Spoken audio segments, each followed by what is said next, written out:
तो फिर से आप सभी बच्चों का मस्ट वेलकम है इस मैथ वाले चैनल पर। तो इसके पहले वाले क्लास में मैंने ऑलरेडी आपको क्वेश्चन नंबर 8, 9, 7 ये सब बता चुका था। आज मैं प्रश्नावली 1.3 के क्वेश्चन नंबर 10 बताने जा रहा हूँ, जो कि बहुत ही इम्पोर्टेंट क्वेश्चन है आपका। इस प्रकार से है, मान लीजिए कि एफ फंक्शन है जो x से क्या है y है, एक व्युत्क्रमणीय फलन है। सिद्ध कीजिए कि f का प्रतिलोम अद्वितीय है, यानी कि यूनिक है, यानी कि एक हल है। कितना हल है जी? एक हल है। तो सबसे पहले जो दिया है हम लोग उसको लिखेंगे, गिवन जो दिया है उसको हम लोग क्या करेंगे, राइट डाउन कर लेंगे। क्या दिया है जी? ये जो फलन दिया है व्युत्क्रमणीय है।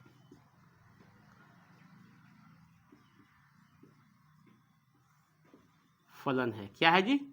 व्युत्क्रमणीय फलन है। तो व्युत्क्रमणीय फलन कब होता है? इन्वर्टिबल फंक्शन कब होता है? वैसा फंक्शन जो बाइजेक्टिव होता है, तभी क्या होता है, इन्वर्स उसका, यानी कि व्युत्क्रमणीय फलन होता है, अदरवाइज नहीं होता है। यानी कि फलन क्या होगा आपका, 1 प्लस ऑन 2 दोनों होंगे। आई मीन से दैट, यानी कि x1 इक्वल टू क्या आ जाएगा, इसमें x2 आएगा तो 1 हो जाएगा। है, पहले बोल दिया है ऑलरेडी। अब हम लोग को क्या करना है कि इस फलन को साबित करना है कि ये क्या है, यूनिक हल है, इसका अद्वितीय हल है। यानी कि 10th क्लास में जो हम लोग पढ़े थे मैथ, उसमें साबित करना था √3 एक अप्रमेय संख्या है, तो उसको हम लोग क्या मान लेते थे, प्रमेय मान कर निकालते थे, और लास्ट में साबित कर देते थे क्या है, ये अप्रमेय संख्या है। सेम वही लॉजिक कुछ इसमें लगेगा, जो कि इस प्रकार से लगेगा। देखिए इसमें क्या करेंगे, माना कि f के दो प्रतिलोम फलन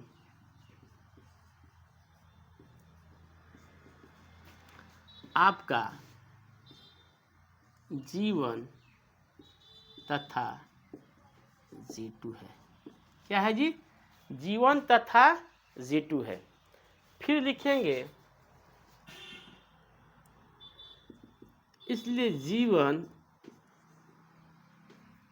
f का प्रतिलोम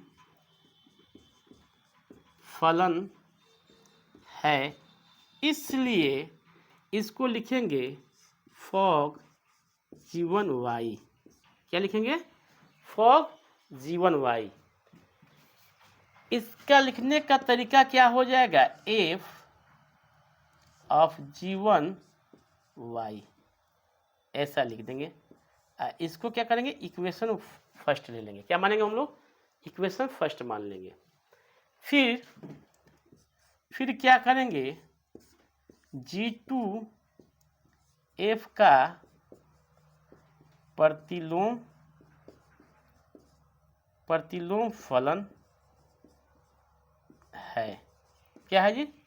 प्रतिलोम फलन है, इसलिए इसको लिख सकते हैं हम लोग g f o g2y। इसके लिखने का तरीका क्या हो जाएगा जी, f g2y। अब बताइए, जब फलन ऑलरेडी बोला है कि व्युत्क्रमणीय है तो 1 होगा, यानी इससे हम लोग क्या लिख सकते हैं, इसको समीकरण 1 तथा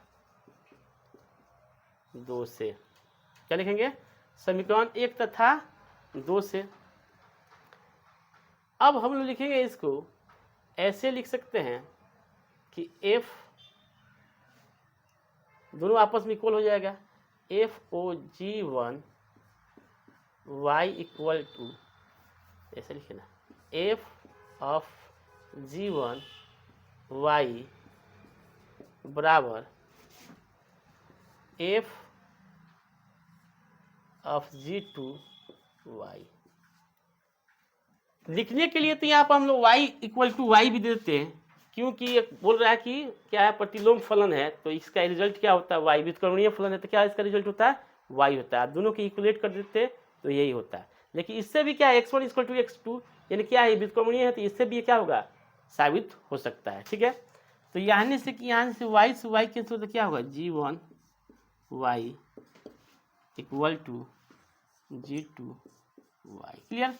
तो y से भी यहाँ से क्या होगा, y cancel, g1 equal to क्या गया, g2 हो गया, आ गया। तो ये क्या हो गया आपका, एकैकी फलन हो गया कि नहीं हो गया, क्या हो गया जी, एकैकी फलन है। ये क्या है, एकैकी फलन है। ठीक है, तो जब एकैकी फलन है तो क्या हो जाएगा, ये अद्वितीय हल होगा। क्या होगा, अद्वितीय हल होगा। ठीक है, एक ही इसका क्या होगा, हल होगा। सब इमेज इसका कितना बनेगा, सबका एक एक इमेज बनेगा। ये क्या हुआ, साबित हुआ। इसका स्क्रीनशॉट ले लीजिए आप लोग। तो फिर से मैं वही बात दोहराना चाहूँगा कि इस सेशन को जमकर शेयर कीजिए, इस चैनल को अपना चैनल समझकर सब्सक्राइब कीजिए। जब तक के लिए जय हिंद, जय भारत।